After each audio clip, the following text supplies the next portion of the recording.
మన లెక్కలు మనమే సరి చేసుకోవాలి. సామాజిక తనిఖీ జాబ్ కార్డు పొందడం మన హక్కు. ఉపాధి హామీలో పని పొందడం మన హక్కు. ఉపాధి హామీలో పని పొందడం మన హక్కు. సామాజిక తనిఖీ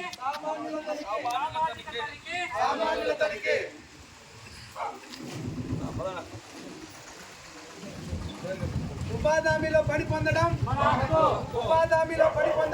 హక్కు. ప్రశ్నిద్దాం హక్కులు సాధిద్దాం. ఉపాధి హామీలో జాబ్ కార్డు పొందడం మన హక్కు. ఉపాధి హామీలో పని పొందడం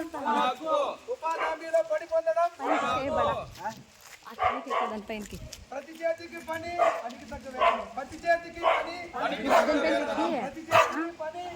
వాళ్ళు వెళ్ళేసిన అక్కడ ఇడే నిలుచుకొని ఎట్లా వెనక్కి 100 రోజులు పని పొందడం జాబ్ కార్డు పొందడం సమాన వేతనం పొందడం ఉపాధి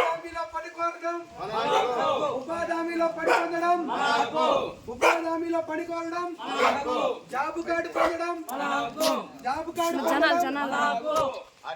ప్రతి చేతికి పని పనికి తగ్గ వేతనం.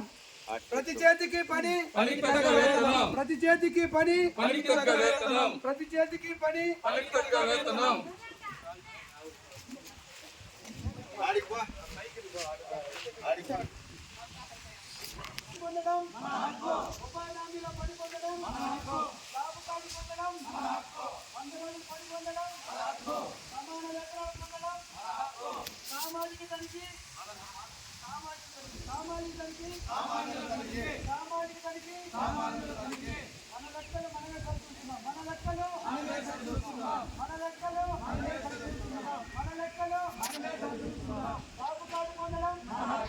జాబ్ కార్డు పొందడం ప్రశ్నిద్దాం. సామాజిక తనిఖీ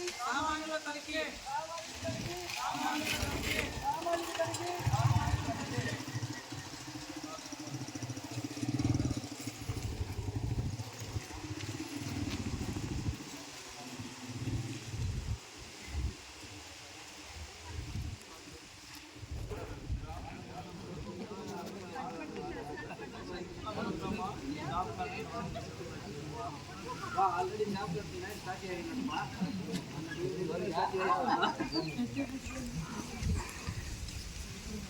100 రోజులు పని పొందడం మన హక్కు. జాబ్ కార్డు పొందడం మన హక్కు. ప్రశ్నిద్దాం హక్కులు సాధిద్దాం. సామాజిక తనిఖీ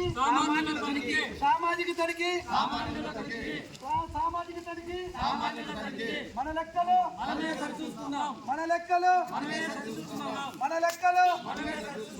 సామాజిక తనిఖీ ఉపాధి హామీలో పని పొందడం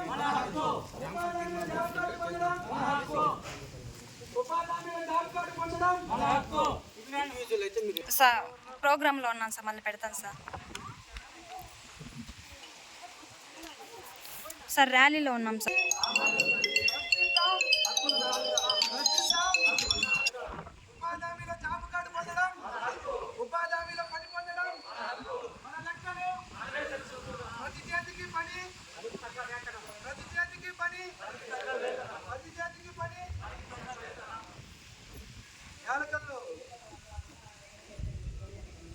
గ్రామస్తులకి, పెద్దలకి,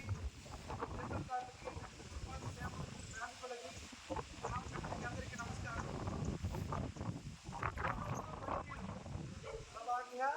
అదేవిధంగా సామాజిక తనిఖీ 19వ విడత అవగాహన కార్యక్రమం లాగా ఈ ర్యాలీగా పాల్గొనడం జరిగింది. మన ర్యాలీకి ప్రతి ఒక్కరికి కూడా సామాజిక ముందు తరపున ప్రతి ఒక్కరికి నమస్కారం తెలుపుకుంటున్నాము. ఇక్కడ ఏంటంటే మనకి ఇప్పుడు దాకా 18వ విడత సామాజిక అయింది. 19వ విడత సామాజిక ఉపాధి హామీ పథకం ముందుకెళ్లాలనే ఉద్దేశంతో ఉపాధి హామీ పథకం పైన కొంచెం అవగాహన కల్పించాలని చెప్పేసి ఇక మన ఊరు పరిచయలాగా ర్యాలీ నిర్వహించుకోవడం జరిగింది. ఇదేంటంటే ఉపాధి హామీలో మనకి హక్కులు ఉన్నాయి. ఏంటంటే జాబ్ కార్డు పొందే హక్కు, పని కోరే హక్కు, వేతనాలు పొందే హక్కు, సమాన వేతనాలు పొందే హక్కు, పని ప్రదేశం దూరం అయితే రవాణా ఛార్జీ పొందే హక్కు, పని దగ్గర ఏదైనా ప్రమాదం జరిగితే ప్రమాద బీమా పొందే హక్కు, అదేవిధంగా నీరు నీడ ప్రథమ చికిత్స సౌకర్యాలు పొందే హక్కులు కూడా మనకి ఏ పథకంలో లేని విధంగా వీళ్ళు మనకి హక్కులు కల్పించడం జరిగింది.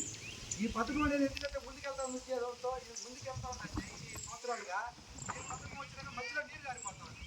ఈ పథకం అనేది మాత్రం ఎందుకు ముందుకెళ్తామంటే ప్రజల భాగస్వామ్యం, ప్రజలందరూ కూడా ఇప్పుడు సామాజికంగా కూడా ప్రజలే చేసుకుంటున్నాం. ఏం కూడా కూలి కుటుంబాలను చదువుకుంటున్నాం తీసుకొని సామాజిక లేదు. ఎందుకంటే ఇలా చేసి మళ్ళీ గ్రామ సభలు పెట్టుకుంటున్నాం. గ్రామ సభలు పెట్టుకోవడం వల్ల ఏదైనా లోటుపాట్లని గ్రామ సభలు చర్చించుకోవడం వల్ల మళ్ళీ అది పునరావృతం కాకుండా ఉంటుంది. ఆ చిన్న చిన్న పొరపాటు అనేది మళ్ళీ జరుగుతూనే ఉంటుంది. పథకం అనేది ముందుకెళ్తున్న ఉద్దేశంతో ఈ పథకంలో చేయడం జరుగుతుంది. అదేవిధంగా ఇక్కడ రాజీలేని అంశాలు ఉన్నాయి. ప్రతి కుటుంబానికి కొంతమంది పని కల్పించాలని చెప్పేసి ఈ పథకంలో ఒక రాజీలేని అంశాలుగా పెట్టుకోవడం జరిగింది. అదేవిధంగా పనిచేసిన 9 రోజుల లోపల వేతనాలు ఇవ్వాలని కూడా చట్టంలో పెట్టుకోవడం జరిగింది. స్త్రీ పురుషులకు సమాన వేతనాలు ఇవ్వాలి. అంటే ఉపాధి హామీలో మగవాళ్ళకి ఒక రేటు, ఆడవాళ్ళకి ఒక రేటు ఇవ్వనమాట. ఎవరికైనా కూలికి మన ఉపాధి పనికి వెళ్తే ఉపాధి సమాన వేతనం అనేది ఇస్తారు. అదేవిధంగా ఇక్కడ ఉపాధి హామీలో ఒక ముఖ్యమైన ఏంటంటే యంత్రాలు కాంట్రాక్టులు ఉపయోగించుకోవడానికి కూడా పెట్టుకోవడం జరిగింది. అదేవిధంగా